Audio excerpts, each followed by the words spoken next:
مولانا صاحب، جب شعبان کی 15ویں شب آتی ہے تو اللہ تعالیٰ کی طرف سے اعلان ہوتا ہے کوئی مغفرت کا طالب کہ اس کے گناہ بخش دوں؟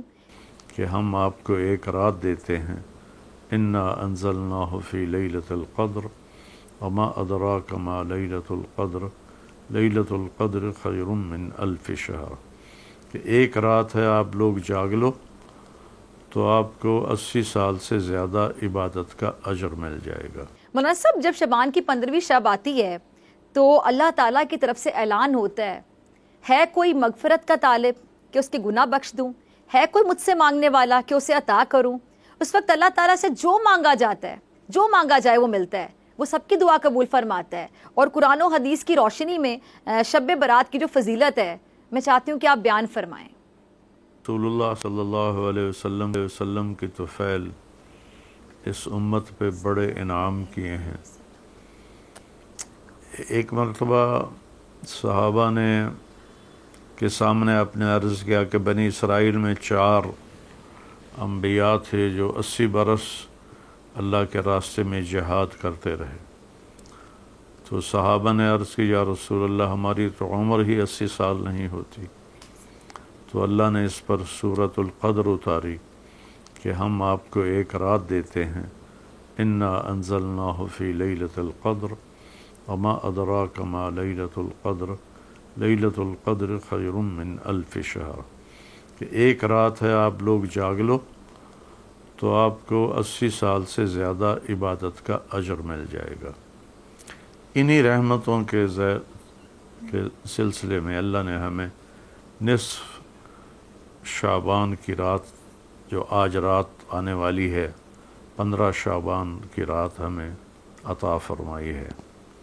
اس کے بارے میں 2 انتہا چل رہی ہیں۔ کچھ حضرات ہیں جو اس کا بالکل انکار کرتے ہیں، بہت شدت کے ساتھ اس کو بدعت قرار دیتے ہیں، اس کے روزے کو غلط قرار دیتے ہیں۔ کچھ لوگ ہیں جو اس وقت کر رہے ہیں، مسجدوں میں محفلیں ہو رہی ہیں، مسجدوں میں لوگوں کو اجتماعی نوافل کے لیے بلایا جا رہا ہے، یہ دوسرے سرے کی انتہا ہے، یہ بھی بالکل غلط ہے۔ ہمارے نبی نے تو شب قدر کے لیے اہتمام نہیں کیا کہ صحابہ کو اکٹھا کیا ہو، تو اس رات لوگوں کو اکٹھا کرنا، عورتیں بھی آ رہی ہیں، مرد بھی آ رہے ہیں، عورتیں گھروں میں جمع ہو رہی ہیں، یہ سارا میرے نبی کی زندگی سیرت سے ثابت نہیں ہے۔ متواتر 1400 سال سے اس کی اہمیت پر اہل خیر اور بہت بڑا علماء کا طبقہ متفق ہے کہ یہ وہ رات ہے جس میں آئندہ آنے والے سال کے فیصلے سنائے جاتے ہیں۔ آج کی رات میں سارے فرشتوں کو اگلے سال کا سارا موضوع جو کچھ ہونے والا ہے وہ دے دیا جاتا ہے، سنا دیا جاتا ہے، کون پیدا ہوگا، کون مرے گا۔ اور اس رات کو جاگنے والے کے لیے اللہ تعالیٰ اس طرح گناہ معاف فرماتا ہے جیسے ربیہ اور مضر قبیلے کی بھیڑیں ہیں، ان کے برابر اللہ تعالیٰ گناہ معاف فرماتا ہے، یعنی بے حد و حساب اللہ تعالیٰ گناہ معاف کرتا ہے۔ تو نہ تو شب قدر کے لیے کوئی خاص عمل مقرر ہے اور نہ ہی 15 شعبان کے لیے کوئی خاص عمل مقرر ہے۔ اس میں رات میں نوافل پڑھنا، قرآن شریف پڑھنا اور پھر دعا مانگنا، ذکر کرنا، یہ بہت بڑے بابرکت کام ہے کہ اس رات میں جو جاگنا ہے وہ اللہ کی بارگاہ میں گناہوں کی بخشش کا ذریعہ مولانا صاحب، بنتا جیسا ہے۔ کہ آپ میں یہی سوال پوچھنا چاہ رہی تھی، اگر آپ ناظرین کے لیے ذرا دوبارہ دہرا دیں کہ شب برات آخر کیسے گزارنی چاہیے، کیا عبادات کرنی چاہیے، کون سے اعمال ہیں جو اس رات ہمیں کرنے کی ضرورت ہے؟ اجتماعی طور پر کوئی عمل نہیں ہے، جتنے یہ کام ہیں یہ گھر میں کرنے کے ہیں۔ جی، نوافل کو گھروں میں کرنا چاہیے کہ اس سے گھر ہمارے آباد ہوتے ہیں۔ ہمارے نبی نے سوائے اعتکاف کے دنوں کے کبھی نوافل مسجد میں نہیں پڑھے، آپ نوافل گھر میں پڑھتے تھے۔ تو اس رات کسی رزق کو کشادہ کرنا، لوگوں کو کھانے کھلانا، یہ سب ٹھیک ہے، اور اللہ کی بارگاہ میں جھکنا مانگنا یہ اس رات کی فضیلت میں سے ہے۔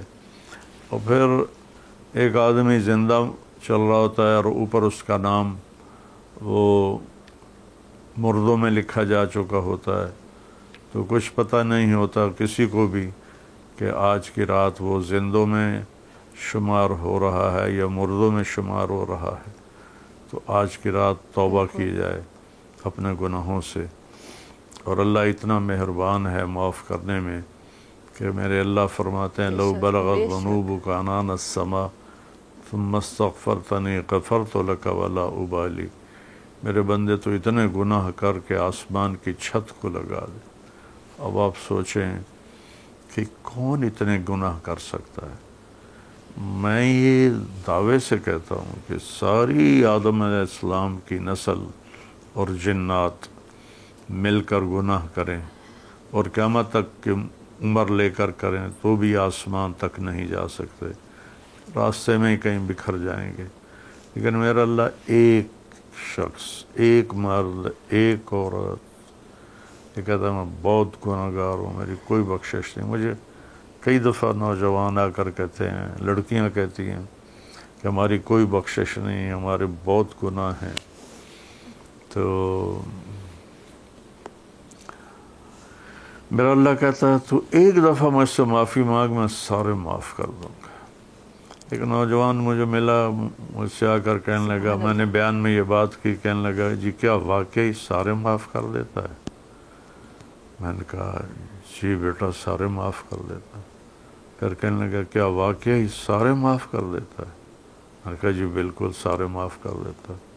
کہنے لگا میرے گناہ بہت زیادہ ہیں کہ وہ معاف کر دے گا؟ میں نے کہا تمہاری عمر کیا ہے؟ کہا جی 35 سال۔ میں نے کہا 35 سال میں تو نے کتنے پہاڑ فتح کیے ہوں گے گناہوں کے، تمہاری تو عمر ہی کوئی نہیں ہے، تو قیامت تک کی عمر لے کر گناہ کرے اور صرف ایک دفعہ کہے اللہ معاف کر دو، وہ معاف کر دیتا ہے۔ تو اس رات ہم توبہ کریں، اللہ کی بارگاہ میں استغفار کریں، نوافل پڑھیں، پھر کبھی دوبارہ اگر توبہ ٹوٹ جائے پھر دوبارہ توبہ کر لیں۔ یہ اللہ کی بڑی رحمت ہے کہ توبہ ٹوٹنے پر ایک تو ہے اب کیا فائدہ ایسی توبہ کا، کرتے ہیں ٹوٹ جاتی ہے، یہ بھی ہلاک ہو جائے گا۔ دوسرا ہے آپ پہ دیکھی جائے گی، جو ہوگا یہ بھی ہلاک ہو جائے گا۔ اور ایک یہ ہے کہ اللہ تعالیٰ کہتا ہے جتنی دفعہ تیری توبہ ٹوٹے آ کے کہنا یا اللہ معاف کر، میں معاف کر دوں گا۔ تو یہ رات معافی مانگنے کی رات ہے، دعا مانگنے کی رات ہے، نفل پڑھنے کی رات ہے، اور اپنے ملک کے لیے مانگیں اللہ تعالیٰ ہمارے ملک کے حالات بہتر کر دے، اور ہمارے جو قحط آ گیا ہے، یہ مہنگائی قحط ہے اور یہ اللہ کی طرف سے ناراضگی کا اظہار ہے، کہ اللہ ہمارے اس قحط کو دور فرمائے اور چیزوں کو وافر کرے، سستا کرے۔ السلام علیکم ورحمۃ اللہ وبرکاتہ۔ اگر آپ کو یہ ویڈیو پسند آئی تو سبسکرائب کریں اور بیل آئیکن پر کلک کریں۔ زندگی ایک میدان ہے اور PSL 8 میں ہر ٹیم کو چھونا آسمان ہے۔ 6 ٹیموں کے بیچ دھواں لڑائی، یہ شور نہ لڑائی کا ہے نہ ڈر کا، یہ شور ہے جیت کا، یہ شور ہے جنون کا۔ کھیل کا جنون روزانہ رات 11 بجے صرف بول نیوز پر۔